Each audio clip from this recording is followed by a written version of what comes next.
Queen कहती है मैंने तुम्हारे डैड को सिर्फ इसलिए नहीं ढूंढा क्योंकि मुझे लगा था वो जानबूझ के छुप रहा है, लेकिन वो जल्द ही ह्यूमन वर्ल्ड वापस आ जाएगा, लेकिन वो कभी वापस आया ही नहीं। और फाइनली मुझे अपनी गलती का एहसास हुआ। तब मैं बहुत ज्यादा परेशान हो गई थी। मैंने बहुत ज्यादा लोग भेजे ताकि वो उसका पता लगा सके, लेकिन फॉरेस्ट के डीप में भी कहीं भी कोई उसको ढूंढ नहीं सका।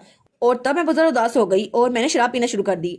लेकिन उसके बाद भी मेरा गिल्ट कभी कम नहीं हुआ और मैं तब से यही सोचती रही थी कि शायद वो अच्छी जिंदगी जी रहा हो, शायद इसलिए वो मेरे पास वापस नहीं आया। तो ईव कहती है लेकिन आपको ढूंढना चाहिए था। अगर आप ढूंढते रहते तो क्या पता मेरे मोम और डैड वो ना मरते। तो वो कहती है मुझे माफ कर दो ईव, लेकिन असल में मैं उसको ढूंढने के लिए बहुत दूर गई थी। मैं उसको ढूंढने के लिए ईस्ट तक गई थी, लेकिन उस मरमेंड ने, उस सायरन ने मुझे धोखा दिया। उसने मुझे बताया कि मेरा बेटा मुझे भूल गया है, ह्यूमन वर्ल्ड को भूल चुका है, इसलिए मैं उसके पीस को डिस्टर्ब ना करूं। लेकिन तब मुझे लगा था वो ईस्ट का लीडर है। तब मुझे पता नहीं चला था वो एक फ्रॉड है, और मैंने उसकी बात को मान लिया और तब से खामोश थी। और तब वो अपना हाथ आगे करती है और कहती है ये लो। तो ये कहती है क्या? तो उसके हाथ में एक पत्थर था जो कि हीरे की तरह लग रहा था। वो कहती है क्या इसको पकड़ने की कोशिश करोगी तुम? तो ये कहती है हाँ। तो तब वो उस हीरे को पकड़ती है तो वो भी ब्लू कलर का हो जाता है। वो कहती है ठीक है, अब मैं समझ गई, एडन उसके पास मैजिक की कमी नहीं थी। तो जब ईव उस हीरे को पकड़ती है तो वो हवा में गायब होने लगता है। तो वो कहती है अरे हाँ, अब मैं समझ गई, एडन के पास मैजिक की कमी नहीं थी, असल में उसके पास दो तरह के मैजिक थे। तो ईव कहती है दो तरह के मैजिक? और तब क्वीन हमें बताती है कि एडन के वहां से जाने के 20 साल बाद एक दिन अचानक मुझे रेड ड्रैगन का एक खत मिला, जिसमें उसने मुझे तुम्हारे बारे में बताया। उसने मुझे बताया कि कोई ऐसा है जिसके पास जो मैजिक है वो जो बिल्कुल मेरे बेटे की तरह है, लेकिन उसमें लिखा था वो मेरे सबसे छोटे बेटे की बेटी हो सकती है, लेकिन जिसको मैं यूजलेस कहा करती थी। और उसके बाद उसके डैड वो चल बसे और उसका एक छोटा भाई भी है जिसको वो खुद पाल रही है। लेकिन वो कहती है इम्पॉसिबल, ऐसा हो ही नहीं सकता। आखिर जो मुझे मरमेंड ने कहा था मैं उसकी बात को कैसे रद्द कर सकती हूँ? रेड ड्रैगन मुझसे झूठ भी बोल सकता होगा। आखिर मेरी ग्रैंड डॉटर कैसे हो सकती है? शायद ये सिर्फ गलत फहमी हो और ये गलत इन्फॉर्मेशन हो। तब उसने उस लेटर को फाड़ दिया था। वो कहती है तब मुझसे गलती हो गई, मुझे उस खत को नहीं फाड़ना चाहिए था, मुझे तुम लोग को ढूंढना चाहिए था। लेकिन अब मैं तुम्हें देख रही हूँ तो तुम बिल्कुल सेम टू सेम मेरे बेटे की तरह हो, बिल्कुल उसकी कॉपी, और उसकी एबिलिटीज वो भी बिल्कुल सेम है। और शायद इसी वजह से तुम सायरन का झूठ पकड़ने में कामयाब हो गई हो। तो ईव कहती है हाँ, सन का झूठ? तो वो कहती है जब तुम साइंस के साथ थी क्या कुछ अजीब हुआ था? तो ईव कहती है अरे हाँ, जब उसने मुझ पर अटैक किया था तो मैंने अपना आइस मैजिक यूज किया था, लेकिन पानी के नीचे होने की वजह से मुझे लगा था उसका इफेक्ट कुछ और हुआ होगा। और तब ब्लू कलर की लाइट निकली थी और वो फैल गई थी। तो वो कहती है क्या? और उसके हाथ में लाइट थी ब्लू कलर की। वो कहती है क्या, ये आखिर हो क्या रहा है? तो तब ईव के हाथ से वही पत्थर ऊपर होता है और तब वहां इर्द गिर्द ब्लू कलर की रोशनी निकल आती है। तो ईव कहती है क्या, ये पत्थर इर्द गिर्द बिखर क्यों रहा है? और फिर वो गायब हो जाता है। तो ईव कहती है क्या, ये गायब हो गया? तो क्वीन कहती है हाँ, ये मैजिक स्टोन ये एम्पलीफाइंग पावर से बना हुआ है, और ये बिल्कुल वैसा ही है जैसा मैंने साइंस को दिया था। मुझे लगा था उसने मुझे मेरे बेटे के बारे में बताया तो मुझे उसे कुछ देना चाहिए, लेकिन मुझसे गलती हो गई। और मुझे लगता है तुम्हारे पास भी दो तरह की पावर्स है, तुम्हारे डैड की तरह। पहली पावर तो आइस मैजिक की है और दूसरी पावर वो है नलिफिकेशन की। तो इफ कहती है कि यार नलिफिकेशन, तो इसका मतलब है अभी तक जो कुछ भी हुआ मैंने नॉइज की पावर को नलिफाई कर दिया, और जो पहले भी हुआ था क्या ये सब कुछ ये मेरी पावर्स की वजह से हो रहा है? लेकिन मैंने तो उस मैजिक स्टोन को पकड़ा भी नहीं था। तो क्वीन कहती है मैंने कभी सोचा नहीं था कि नलिफिकेशन वो कोई ऐसी चीज भी हो सकती है जो मेरे बेटे के पास हो। और तब वो रोने लग जाती है। तो वो सोचती है अगर मुझे पहले पता होता कि मैजिक स्टोन ऐसे डिसअपेयर हो जाएगा तो शायद शायद मैं अपने बेटे को हर्ट ना करती। और वो बहुत ज्यादा रो रही थी। तो ईव उसको देखती है तो तब वो अपने डैड को सोचती है। वो सोचती है जब मैं अपने डैड के साथ स्टोरी पढ़ा करती थी तो मैं उनसे पूछती थी डैड आप तो ह्यूमन है ना, लेकिन आप यहाँ पर क्यों रह रहे हैं 20 फोक के वर्ल्ड में? तो उसका डैड वो बिल्कुल चुप हो गया था। तो वो हमारी ईव के साथ मजाक करते हुए कहता है क्योंकि तुम्हारे डैड ने एक छोटे से वुल्फ कप को किडनैप कर लिया था और वो तुम ही हो। तो ईव कहती है बस कर दे डैड, मैं छोटी बच्ची नहीं हूँ। तो वो कहता है नहीं नहीं मेरी प्यारी बेटी, तुम तो बहुत ज्यादा छोटी हो। तो वो कहती है कम ऑन डैड, आपके पेरेंट्स नहीं है क्या? तो वो कहता है हाँ मेरे पेरेंट्स हैं। तो ईव कहती है लेकिन आप अकेले क्यों रहते हैं, आप अपने पेरेंट्स के साथ क्यों नहीं रहते? तो वो कहता है अरे हाँ मैं बहुत जरा अकेला था, लेकिन फिर मैं तुम्हारी मॉम से मिला और उसके बाद हमने डिसाइड किया हम लोग यहीं पर रहेंगे। तो वो कहती है आप वहां से भाग गए, लेकिन आप वहां पे रुके क्यों नहीं? आपके पास करिश तो होगी ना वहां रुकने की। तो वो कहता है नहीं, शायद मेरे पास इतना हौसला नहीं था, इसलिए मैंने भागने का आसान तरीके को चुना। और तब वो सोचती है पता नहीं क्यों, लेकिन तब मुझे अपने डैड का चेहरा वो अच्छे से याद नहीं था। तो उसकी ग्रैंडमा कहती है ईव, तो ईव कहती है क्या? तो उसकी ग्रैंडमा कहती है ईव क्या तुम ह्यूमन वर्ल्ड नहीं रुक सकती? तो ईव कहती है क्या मैं? तो क्वीन कहती है हाँ, मुझे ड्रैगन ने बताया कि तुम ह्यूमन वर्ल्ड आना चाहती थी, लेकिन क्या सच में तुम यहाँ पर नहीं रह सकती? तो इव कहती है क्या यहाँ पर?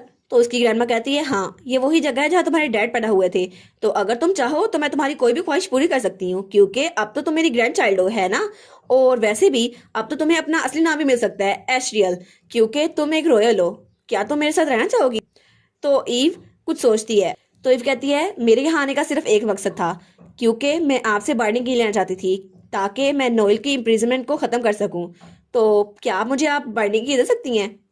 तो प्लीज़ क्या आप मुझे की दे सकती हैं? तो क्वीन कहती है हाँ।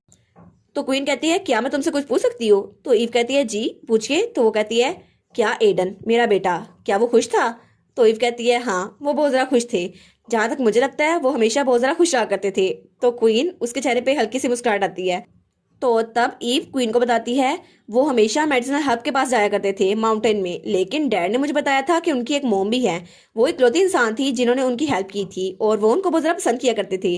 लेकिन तब डैड वो जब भी अपने किसी प्यार को याद करते थे तो उनके चेहरे पर बहुत अच्छी सी मुस्कुराहट आया करती थी। और वो कहती है डैड की लाइफ बिल्कुल भी अनहैप्पी नहीं थी, इसलिए आपको फिक्र करने की जरूरत नहीं है। तो क्वीन के दोबारा से आंसू निकल आए थे। वो कहती है हाँ, तुम्हारी स्माइल ये तो बिल्कुल एडन की तरह है, तुम बिल्कुल एडन की तरह हो। और अब मैं तुम्हें बाइंडिंग की दे देती हूँ। तब वो उसको की दे देती है। तो ईव कहती है वाह, तो फाइनली मुझे की मिली गई। और वो कहती है थैंक यू सो मच। तो क्वीन कहती है क्या तुम मेरी एक बात मान सकती हो? क्या तुम और तुम्हारा छोटा भाई कभी कभार हमसे मिलने आ सकते हो कई सालों बाद? तो ईव कहती है अगर आप हमें अलाउ करें तभी। तो क्वीन कहती है हाँ बिल्कुल।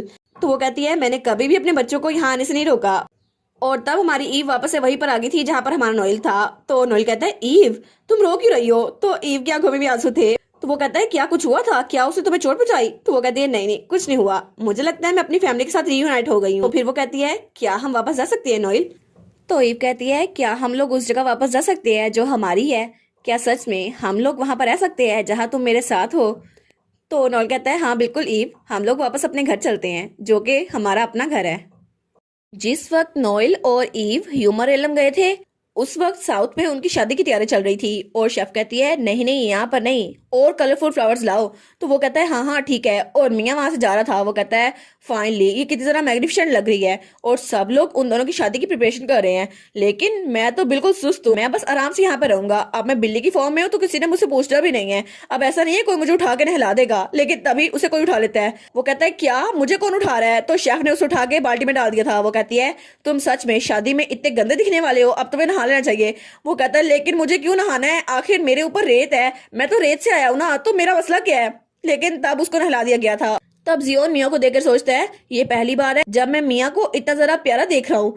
तो तब रेचल भी से कहती है जियोन क्या ये ठीक रहेगा? तो वो उसकी जब देखते हैं तो उसके हाथ में वही ताज था जो उसने बनाया था ईव के लिए। वो कहती है मैंने इसे बहुत ज्यादा मेहनत से बनाया है, लेकिन सिस्टर को अगर ये पसंद ना आया तो अगर मैं इसको छोड़ दूं तो शायद मुझे उनके जाने से पहले पूछ लेना चाहिए था उनको ये कैसा लग रहा है। तो वो कहता है फिक्र ना करो, मेरी सिस्टर को कलर्स बहुत ज्यादा पसंद है और उनको हर वो चीज पसंद है जो तुम बनाती हो, इसलिए तुम्हें फिक्र करने की जरूरत नहीं है। वो कहती है सच में?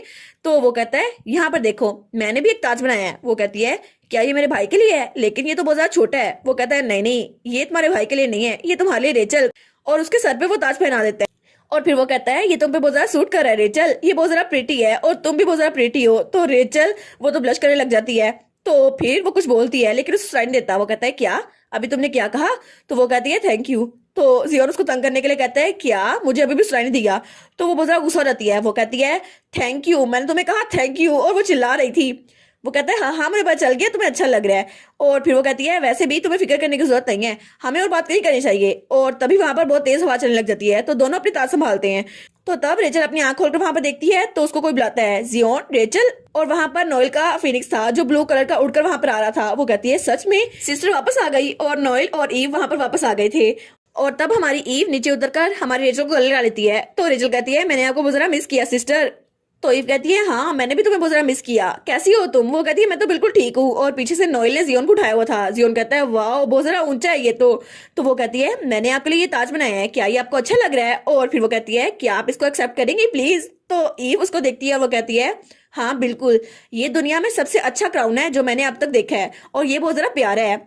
तो रेचल कहती है सब लोग यहाँ पर जमा हो जाओ, हम लोग को उनसे मिलना है। तो हमारी ईव सोचती है हाँ मैं हमेशा इससे भाग भी सकती। तो नोएल उसके पास आता है और कहता है ईव तुम्हें फिक्र करने की जरूरत नहीं है, हर कोई ईव को बहुत ज्यादा पसंद करता है। तो ईव कहती है हाँ मैं ये सुनकर बहुत ज्यादा खुश हूँ। तो वो कहती है अब मुझे ब्रेव बनना ही होगा। तब वो खड़ी होती है तो रेचल उसकी तरफ देखती है। वो कहती है क्या आप क्या करने वाली हैं? तो तब वो लोग वहां जाते हैं जहाँ शादी की तैयारी चल रही थी। वो कहती है सच में तुम लोगों ने ये तैयार किया, लेकिन तुम लोग इतनी मेहनत क्यों कर रहे हो? तुम लोग को ये करने की जरूरत नहीं थी। तो सारी मेड्स कहती हैं प्लीज आप हमारी रिक्वेस्ट को एक्सेप्ट कर लें मिस ईव। सर नोएल बहुत ज्यादा हैंडसम है, वो बहुत ज्यादा काइंड और हार्ड वर्किंग भी है और आपको बहुत ज्यादा पसंद आएंगे, आपको फिक्र करने की जरूरत नहीं है, हम आपकी शादी की तैयारियां बहुत अच्छे से कर रहे हैं। वो कहती है नहीं नहीं मुझे ये बहुत ज्यादा पसंद आया, लेकिन तुम लोग को इतनी मेहनत करने की जरूरत नहीं थी। तो नोएल कहता है मुझे लगता है सब लोग कुछ ज्यादा ही सोच रहे थे। तो वो कहती है हाँ लेकिन मैं बहुत ज्यादा खुश हूँ क्योंकि मुझे लगता है सब लोगों ने मुझे अपनी फैमिली की तरह एक्सेप्ट कर लिया है। और फिर वो सोचती है शायद जब मेरी आइडेंटिटी खुल गई तो ये इरिवर्सिबल होगी, लेकिन फिर भी मैं नहीं चाहती कि मैं इतने प्यारे लोगों को धोखा देती रहूं, और ये लोग तो मुझे बिल्कुल फैमिली की तरह ट्रीट करते हैं और मेरे लिए भी ये बिल्कुल फैमिली है, तो मैं चाहती हूँ मैं इनको सब कुछ बता दूं। तब वो कहती है सब लोग मैं आप लोगों से कोई बात करना चाहती हूँ। तो सब लोग कहते हैं क्या? तो वो कहती है असल में सच ये है कि, तो रिचल कहती है सिस्टर। तब उसने अपनी टोपी उतार दी थी। वो कहती है मैं तुम लोग को धोखा नहीं देना चाहती, असल में मैं एक हाइब्रिड हूँ। और उसके कान भी बाहर आए हुए थे। तो फिर वो कहती है मुझे माफ कर देना, अभी तक मैं तुम लोग को सिर्फ धोखा ही देती रही हूँ। और सब लोग बिल्कुल खामोश थे। वो कहती है अगर तुम लोग मुझसे डिसअपॉइंट हो भी और मुझे रिसेंट भी करते हो फिर भी मेरे पास कहने के लिए कुछ नहीं है, लेकिन मैं तुम लोग को बहुत ज्यादा पसंद करती हूँ। तो सब लोग कहते हैं फाइनली आपने अपना दिल खोल दिया। तो वो कहती है क्या? तो वो लोग कहते हैं हम तो बहुत ज्यादा इंतजार कर रहे थे कि आप हमें खुद अपनी सच्चाई बताएं, लेकिन आपने बहुत ज्यादा करेज दिखाई और हमें लगा था आप हमसे डरती होंगी क्योंकि वुल्फ्स को ड्रैगन से डर लगता है, लेकिन आप तो बहुत ज्यादा ब्रेव हैं। तो वो कहती है क्या क्या इनको ये सब कुछ पहले से पता था? वो कहता है हाँ हाँ हमें पहले से पता था, लेकिन हम चाहते थे आप हमें खुद बताएं। तो वो कहते हैं लेकिन चलो ये अच्छे से हो गया। तो ई स्माइल करती हुए कहती है ओ तो तुम लोग को पहले से पता था। और वो सोचती है मेरी वजह से सब लोग मेरी वजह से परेशान रहे, लेकिन आखिर में उन्होंने मुझे एक्सेप्ट कर लिया और ये अच्छी चीज हुई, लेकिन आखिर मैं इतनी मिजरेबल क्यों फील कर रही हूँ कि मैंने इनको धोखा दिया। तो वो कहती है मुझे समझने के लिए थैंक यू सो मच, लेकिन वो थोड़ी उदास हो गई थी। तो नोएल कहता है ईव तुम उदास क्यों हो गई हो? तो वो कहती है मुझे समझने के लिए थैंक यू सो मच, लेकिन मुझे बहुत ज्यादा बुरा लग रहा है कि मैंने आप सबको धोखा दिया। तो नोएल कहता है ईव तुम्हें उदास होने की जरूरत नहीं है, लेकिन ईव वो तो बेचारी बहुत ज्यादा उदास हुई हुई थी और उससे भी ज्यादा हमारा नोएल उदास हो गया था क्योंकि ईव उदास थी। हाय ये मोहब्बत। और इसी के साथ ये वाला पार्ट और मुझे लगता है ये मानवा भी यहीं पर खत्म। अगर हुआ तो इसकी 1 या 2 एपिसोड्स और आएंगी, लेकिन मुझे लगता है ये मानवा यहीं पर खत्म हुआ और शायद वो एपिसोड अगले हफ्ते आए या उससे अगले हफ्ते। तो जब वो एपिसोड्स आई मैं तब एक्सप्लेन कर दूंगी। तो अभी के लिए ये मानवा यहीं पर खत्म हुआ। और आप लोग बताइएगा आप लोग को ये मानवा कैसा लगा, और मजीद आप लोग प्लीज मेरे दूसरे चैनल को भी सब्सक्राइब कर लें, वहां पर मैंने एक न्यू मानवा शुरू किया है और इस चैनल पे भी मैं एक न्यू मानवा शुरू करने वाली हूँ। तो काइंडली इस चैनल को सब्सक्राइब कर लें और वीडियो को लाइक लाजमी किया करें। Thank you so much.